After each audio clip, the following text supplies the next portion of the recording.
इतिहास की किताबें हमें यकीन दिलाती हैं कि इस धरती पर कभी राज करने वाले सबसे भयानक जीव, विशालकाय डायनासोर, बर्फीली दुनिया के मैमथ और गहरे समुद्रों के रहस्यमयी दैत्य हमेशा के लिए विलुप्त हो चुके हैं।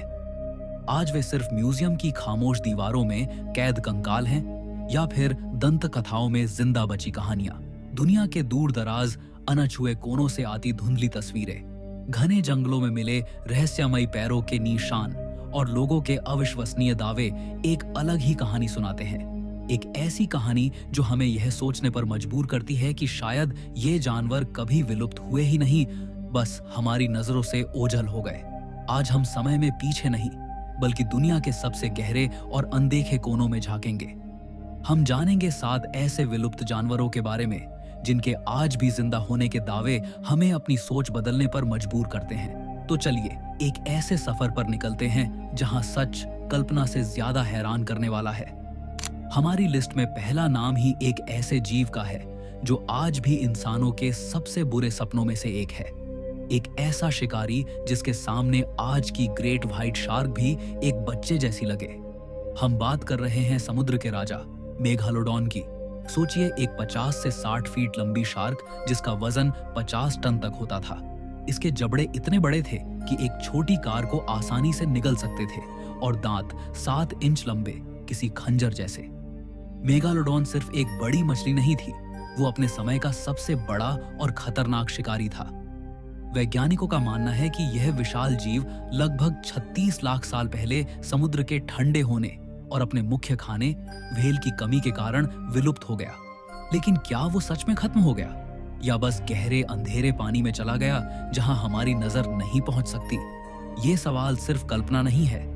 दुनिया का सबसे गहरा हिस्सा मैरियाना ट्रेंच 11,000 मीटर से भी ज्यादा गहरा है। एक ऐसी जगह जहां सूरज की रोशनी कभी नहीं पहुंचती। कई क्रिप्टोजोलॉजिस्ट मानते हैं कि अगर मेगालोडॉन को बचना होता तो छिपने के लिए इससे बेहतर कोई जगह नहीं हो सकती थी। साइंटिस्ट कम्युनिटी इन दावों को खारिज करता है। उनका तर्क है कि इतने बड़े शिकारी को जिंदा रहने के लिए हजारों टन खाना चाहिए, और अगर वो आज भी जिंदा होता तो उसके पक्के सबूत जैसे कि ताजे गिरे हुए दांत जरूर मिलते। लेकिन समुद्र का 95% हिस्सा आज भी हमारे लिए एक पहेली है। आपको क्या लगता है, क्या इतिहास का सबसे बड़ा शिकारी आज भी अंधेरी गहराइयों में कहीं छिपा है? अब समुद्र की गहराइयों से निकलकर जमीन पर आते हैं, ऑस्ट्रेलिया के तस्मानिया आइलैंड पर। यहाँ एक ऐसे जानवर की कहानी है जो इंसानी क्रूरता का एक दुखद प्रतीक बन गया। हम बात कर रहे हैं थाइलासीन की, जिसे तस्मानियन टाइगर भी कहा जाता है। यह न तो बाघ था और न ही भेड़िया। यह एक मार्सूपियल था, यानी कंगारू की तरह अपने बच्चों को थैली में रखने वाला एक मांसाहारी जीव। इसका शरीर कुत्ते जैसा था, पर पीठ पर बाघ जैसी गहरी धारियां थीं। यूरोपीय लोगों के आने के बाद इसे भेड़ों के लिए खतरा माना गया और सरकार ने इस पर इनाम रखकर इसका बेरहमी से शिकार करवाया। और इस प्रजाति का आखिरी सदस्य बेंजामिन 7 सितंबर 1936 को एक चिड़ियाघर में अकेला मर गया। बेंजामिन की मौत के बाद से आज तक थाइलासीन को देखे जाने के हजारों दावे किए जा चुके हैं। ये सिर्फ कहानियां नहीं हैं, इनमें धुंधली तस्वीरें और वीडियो फुटेज भी शामिल हैं। आज कोलोसल बायोसाइंसेज जैसी कंपनियां थाइलासीन को डी एक्सटिंक्शन के जरिए वापस लाने की कोशिश कर रही हैं, लेकिन कई स्थानीय लोग मानते हैं कि शायद इसकी जरूरत ही न पड़े। हो सकता है थाइलासीन बस इंसानों से छिपने में माहिर हो गया हो। अब चलते हैं आइस एज में, एक ऐसी दुनिया जो बर्फ से ढकी थी और जहां हाथियों के विशाल बालों वाले रिश्तेदार घूमते थे। वूली मैमथ, लगभग 13 फीट ऊंचे और 6 टन वजनी। ये विशाल जीव अपने घुमावदार दांतों और ठंड से बचाने वाली मोटी खाल के लिए जाने जाते थे। माना जाता है कि आखिरी मैमथ लगभग 10,000 साल पहले धरती से गायब हो गए, लेकिन कहानी यहाँ खत्म नहीं होती। वैज्ञानिकों ने पाया कि मैमथ का एक छोटा ग्रुप साइबेरिया के पास रैंगल आइलैंड पर फंसा रह गया और वहां लगभग 4,000 साल पहले तक जिंदा रहा। 1940 के दशक की एक अनकन्फर्म्ड कहानी में एक सोवियत पायलट ने भी साइबेरिया के ऊपर उड़ान भरते समय मैमथ का झुंड देखने का दावा किया था। आज ग्लोबल वार्मिंग के कारण साइबेरिया की जमी हुई मिट्टी पिघल रही है, जिससे मैमथ के अच्छी तरह से संरक्षित शव मिल रहे हैं। कुछ में तो खून भी मौजूद है। कोलोसल बायोसाइंसेज जैसी कंपनियां इसी डीएनए का इस्तेमाल करके वूली मैमथ को वापस लाने के प्रोजेक्ट पर काम कर रही हैं। सवाल ये है, क्या वे एक विलुप्त प्रजाति को वापस ला रहे हैं या एक ऐसी प्रजाति को खोज रहे हैं जो कभी पूरी तरह गायब ही नहीं हुई? बढ़ते हैं अगले जानवर पे। सेबर टूथ टाइगर या स्माइलोडॉन आइस एज के सबसे मशहूर शिकारियों में से एक था। यह असल में बाघ नहीं बल्कि बिल्लियों की एक अलग प्रजाति थी। यह आज के शेर से ज्यादा मजबूत था और इसके दांत 1 फुट तक लंबे होते थे। ये दांत मैमथ जैसे बड़े शिकार को पल भर में मार गिराने के लिए बने थे। वैज्ञानिक मानते हैं कि स्माइलोडॉन लगभग 10,000 साल पहले अपने शिकार के साथ ही विलुप्त हो गया। दक्षिण और मध्य अमेरिका के अमेजन जैसे घने रेन फॉरेस्ट की लोक कथाओं में एमपुएरो नाम के एक बड़े बिल्ली जैसे जानवर का जिक्र आता है, जिसके 2 बड़े दांत होते हैं। अफ्रीका में भी छापेले के नाम के ऐसे ही जीव की कहानियां हैं। साइंटिस्ट कम्युनिटी इन दावों को लोक कथा या जगुआर जैसे जानवरों की गलत पहचान मानता है। उनका कहना है कि अगर स्माइलोडॉन जिंदा होता तो अब तक कोई ठोस सबूत जरूर मिल गया होता। लेकिन अमेज़न का जंगल इतना बड़ा और घना है कि हम आज भी वहां नई प्रजातियों की खोज कर रहे हैं। क्या पता आइस एज का यह जानवर आज भी वहां छिपा हो।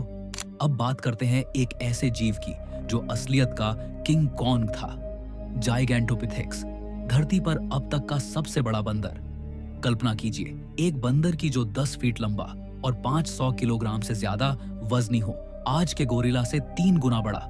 इसके जीवाश्म यानी फॉसिल्स भारत, चीन और वियतनाम में मिले हैं, जिनसे पता चलता है कि यह शाकाहारी था। माना जाता है कि यह जीव लगभग 3 लाख साल पहले विलुप्त हो गया। हिमालय में येटी और उत्तरी अमेरिका में बिगफुट की कहानियां सदियों से सुनाई जाती हैं। इन दोनों का स्पष्टीकरण आश्चर्यजनक रूप से जाइगैंटोपिथेक्स से मिलता जुलता है। क्या यति और बिगफुट असल में जाइगैंटोपिथेक्स के वंशज हो सकते हैं? साइंस इस थ्योरी को सिरे से खारिज करता है। यति के नाम पर मिले सभी अवशेषों से लिए गए डीएनए नमूनों की जांच से पता चला है कि वे भालू की अलग अलग प्रजातियों से मेल खाते थे, किसी अनजान बंदर से नहीं। वैज्ञानिक कहते हैं कि इतने बड़े जीव को जिंदा रहने के लिए एक बड़ी आबादी की जरूरत होगी, जिसके सबूत जरूर मिलते। फिर भी यति और बिगफुट की कहानियां आज भी जिंदा हैं। क्या ये सब सिर्फ भालू की गलत पहचान है या धरती का सबसे बड़ा बंदर आज भी कहीं छिपा है? अगला जानवर एक बड़ा और शांति चाहने वाला समुद्री मैमल था, स्टेलर का सी काऊ। 1741 में नेचुरलिस्ट जॉर्ज स्टेलर ने बेरिंग सागर में इस 30 फीट लंबे बड़े जीव को खोजा। यह आज के मैनाटी का रिलेटिव था, जो समुद्री शैवाल खाता था और इंसानों से बिल्कुल नहीं डरता था। स्टेलर के वापस लौटने के बाद शिकारियों ने इसके मांस और खाल के लिए इसका शिकार करना शुरू कर दिया। यह जीव इतना सीधा और धीमा था कि वे आसान शिकार बन गए। खोज के सिर्फ 27 साल बाद 1768 तक स्टेलर की सी काऊ को विलुप्त घोषित कर दिया गया। लेकिन क्या वे सब मारे गए? आधिकारिक तौर पर हाँ, लेकिन 1768 के बाद भी इस जीव को देखे जाने की रिपोर्टें आती रही। सबसे दिलचस्प दावा 1962 में सोवियत व्हेलर्स के एक ग्रुप से आया, जिन्होंने ऐसे 6 जानवरों को देखने की जानकारी दी। हालांकि वैज्ञानिक इस रिपोर्ट को अनऑफिशियल मानते हैं और उनका मानना है कि यह शायद किसी और समुद्री जीव की गलत पहचान थी। अब चलते हैं अफ्रीका के जंगलों में एक ऐसे जीव की तलाश में जो विज्ञान के लिए एक पहेली और स्थानीय लोगों के लिए एक खौफ का नाम है, नांदी बेयर। यह हमारी सूची का सबसे रहस्यमयी जीव है, क्योंकि वैज्ञानिक रूप से यह कभी मौजूदगी में था ही नहीं। इसका कोई जीवाश्म रिकॉर्ड नहीं है। यह एक क्रिप्टिड यानी रहस्यमयी जीव है, यानी एक ऐसा जानवर जिसकी मौजूदगी सिर्फ कहानियों पर आधारित है। ईस्टर्न अफ्रीका, खासकर केन्या के नंदी लोगों की लोक कथाओं में सदियों से कैरेट नाम के एक क्रूर शिकारी का जिक्र है। उनके अनुसार यह भालू जैसा दिखता है, लेकिन इसकी पीठ ढलान वाली होती है, ठीक एक हाइना की तरह। यह रात में शिकार करता है और इंसानों पर भी हमला करने के लिए जाना जाता है। 20वीं सदी की शुरुआत में कई ब्रिटिश खोजकर्ताओं ने भी इस जीव को देखने का दावा किया था। तो आखिर यह नंदी बेयर है क्या?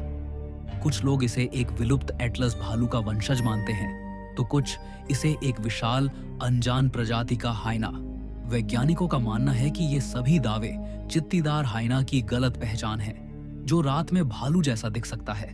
लेकिन जो लोग इसे देखने का दावा करते हैं, वे कसम खाते हैं कि यह कोई हाइना नहीं था। क्या ईस्टर्न अफ्रीका के जंगल वाकई किसी प्रीहिस्टोरिक प्रजाति को छिपाए हुए हैं? ये भालू एक ऐसी पहेली है जो साबित करती है कि हमारी दुनिया में आज भी कितने रहस्य बाकी हैं। तो ये थी कहानियां उन 7 जानवरों की जो आधिकारिक तौर पर विलुप्त हैं, लेकिन जिनकी मौजूदगी की फुसफुसाहट आज भी सुनाई देती है। विज्ञान सबूत मांगता है और इन जानवरों के जिंदा होने का कोई ठोस सबूत हमारे पास नहीं है। ज्यादातर दावे गलत पहचान या सिर्फ लोक कथाओं पर आधारित है। लेकिन फिर इतिहास में ऐसे उदाहरण हैं जहां विज्ञान को अपनी राय बदलनी पड़ी। सीलाकेंथ मछली को डायनासोर के समय से विलुप्त माना जाता था, जब तक कि 1938 में एक जिंदा पकड़ नहीं ली गई। हमारी दुनिया बहुत बड़ी है, इसके जंगल बहुत घने हैं और महासागर बहुत गहरे।